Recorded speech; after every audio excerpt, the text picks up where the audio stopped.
Punya teman atau kenal seseorang yang kebetulan pengguna narkoba? Pernah tahu gak kenapa atau apa yang bikin mereka pakai narkoba? Atau pernah gak ngebayangin apa jadinya kalau yang pakai narkoba itu kita sendiri? Narkoba atau sering juga disebut nafza, singkatan dari narkotika, psikotropika, dan zat adiktif lainnya, adalah istilah yang ngegambarin semua bahan atau senyawa yang bisa menyebabkan perubahan perilaku dan bisa mengakibatkan ketergantungan kalau digunakan dengan tidak sesuai. Penyalahgunaan narkoba bisa membuat kita kecanduan, yang akhirnya bikin kita terus-terusan mengkonsumsi narkoba dengan jumlah makin banyak pula.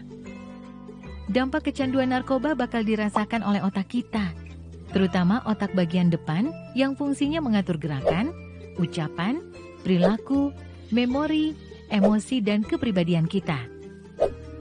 Kita jadi nggak bisa berpikir jernih, gampang lupa, dan sulit berkonsentrasi. Emosi kita jadi nggak stabil, jadi gampang marah-marah atau ngamuk-ngamuk.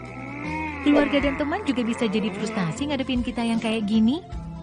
Yang bikin serem, fungsi otak kita belum tentu bisa pulih lagi, walaupun kita udah berhenti menggunakan narkoba. Nah, sekarang bayangin kalau ini terjadi di masa pandemi kayak sekarang ini. Udah kesepian, depresi, dan stres gara-gara pandemi, masih ditambah lagi depresi dan kesepian karena dijauhi teman dan keluarga. Kebayang gak sih kita ngajakin teman untuk mabar game online tapi gak ada yang mau? Bukan karena kita jago mainnya, tapi karena takut pas lagi asik main, kita tiba-tiba marah-marah gak jelas cuma gara-gara alasan sepele. Males kan? Bukan cuma itu, dampaknya ke tubuh kita juga bisa berbahaya. Beberapa hasil penelitian bilang kalau penyalahgunaan narkoba bisa berdampak pada penurunan kekebalan tubuh kita. Akibatnya, tubuh jadi lebih gampang terserang virus, seperti virus corona yang lagi rame-ramenya sekarang ini. Makin serem kan? Nah, setelah tahu dampak negatif narkoba, terus gimana dong caranya supaya kita nggak kejerumus menyalahgunakan narkoba, terutama di masa pandemi seperti sekarang ini? Menurut survei, banyak teman-teman yang menggunakan narkoba gara-gara mereka merasa kesepian dan nggak punya teman. Jadi mereka nggak punya tempat curhat saat stres. Jadi, menjalin hubungan pertemanan yang sehat itu penting banget buat ngebantu kita menghindari narkoba. Nah, di masa pandemi kayak sekarang ini, gimana kita bisa tetap menjaga hubungan dengan teman-teman kita? Padahal ketemu aja sulit. Ya, banyak caranya. Misalkan, sekali-sekali video call sama teman-teman. Bisa sekedar nanya kabar atau ngebahas film terbaru. Atau bisa juga ngajak teman-teman untuk main game online bareng. Atau bikin sesi julid. Maksudnya diskusi bareng di grup aplikasi chat bareng teman-teman. Atau bisa juga bareng teman-teman di tempat kerja, ngelakuin aktivitas bareng di luar rumah seperti goes bareng. Tentu sambil tetap ngikutin protokol kesehatan ya. Terus, kalau teman-teman kita lagi sibuk dengan pekerjaan dan belum bisa diganggu, gimana dong? Nah, jangan lupa, kita masih punya teman yang jaraknya nggak jauh dan bisa kita ajak ngobrol kapan aja, yaitu keluarga kita sendiri. Masa pandemi ini bisa jadi kesempatan bagus buat kita untuk menjalin komunikasi yang lebih hangat dengan anggota keluarga. Misalnya, dengan kakak atau adik, atau dengan orang tua kita. Selain itu, masih menurut survei, banyak juga teman-teman yang menggunakan narkoba gara-gara iseng dan nyoba-nyoba. Berarti, kita harus berusaha supaya jangan ada waktu nganggur atau bengong yang bisa bikin kita jadi iseng pengen nyobain narkoba. Tapi di masa pandemi ini kan, kita lebih banyak di rumah dan minim kegiatan. Jadi, makin banyak dong waktu di mana kita nggak ngelakuin apa-apa. Nah, daripada kita kebanyakan bengong mikirin pacar yang tiba-tiba AFK dan gak bales-bales chat, mending kita cari kegiatan untuk ngisi waktu luang itu. Misalnya, nekunin hobi baru seperti menyusun puzzle, main Rubik Cube, berkebun, menulis, dan banyak lagi.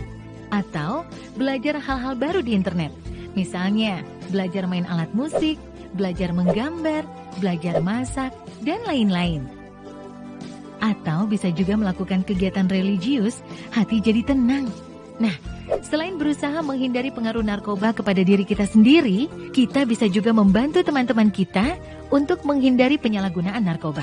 Istilah kerennya, kita bisa ikut jadi agen perubahan. Banyak juga teman-teman yang terjebak kecanduan narkoba karena mereka menerima informasi yang salah tentang narkoba. Misalnya, ada yang mendapat info kalau narkoba bisa membantu melangsingkan badan.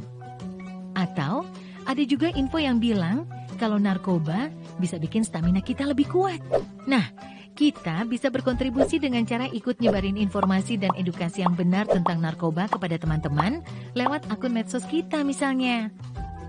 Dengan begitu, kita membantu teman-teman kita untuk mengambil keputusan yang benar juga. Tapi yang paling penting, kita harus bisa nerima diri kita apa adanya. Salah satu alasan utama kenapa banyak teman-teman kita yang terjerumus menggunakan narkoba adalah karena mereka takut nggak diterima di lingkungan sosial. Atau takut nggak diakui oleh teman-teman. Sudah saatnya kita bisa mencintai diri kita sendiri. Karena tiap manusia itu istimewa dan unik. Dan kita nggak perlu penilaian orang lain untuk tahu seberapa istimewanya kita. Kita bisa jadi keren tanpa harus selalu ikut-ikutan orang lain kok. Jangan takut untuk bilang enggak sama teman-teman kita yang nawarin kita untuk pakai narkoba. Dan gak usah takut kehilangan teman gara-gara itu. Teman yang baik pasti akan ngedukung kita ngelakuin sesuatu yang baik juga. Dengan menerima diri kita sebagai individu yang istimewa dan punya kelebihan dan kekurangannya sendiri, kita jadi tahu gimana cara membuat hidup kita lebih seru dan menyenangkan tanpa harus menggunakan narkoba.